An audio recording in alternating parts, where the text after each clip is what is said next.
លឿងស្ដប់វត្តស្លែងកន្លែងស្នេហ៍មុំអូនជីស្កូពីនៅឈប់មុខខ្ញុំឡានតូចឡានធំអ្នកក៏ដឹងដែរយើងរងចាំស្ដប់លឿងក្រហមឲ្យឈប់រៀបជួហោហាយសំឡឹងមើលអូនចំនេត្រាគ្នា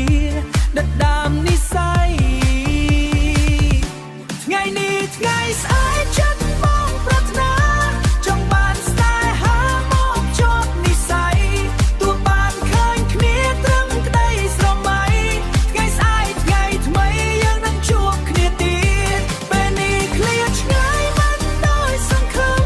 ទោះប្រឹងញូរឆ្ងាយមិនដោយសង្ឃឹមទោះប្រឹងញញឹមបានត្រឹមលួងចិត្តខ្លួនឯងចាស់ចាស់ក្នុងភូមិស្ដីបនតូថា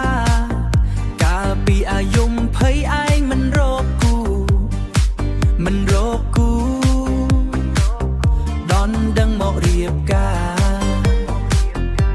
រឥឡូវអាយុ50ចេះតែនឹកផ្ដាំងទៅឆ្លុះកាញ់ចង់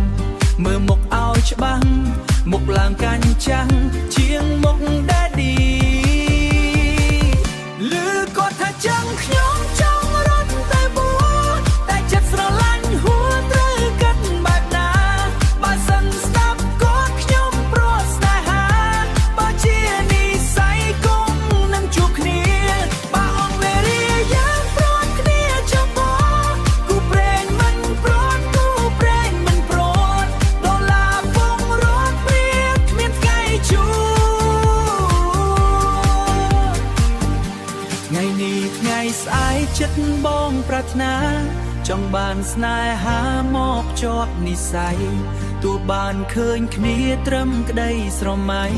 ថ្ងៃស្អែកថ្ងៃថ្មីយើងជួបមុខទៀតពេលនេះឃ្លាតឆ្ងាយមិនដោយសង្ឃឹម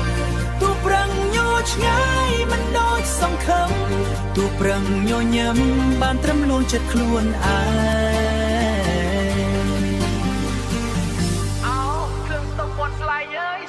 ជួយប្រាប់គេផងថាខ្ញុំរងចាំរហូត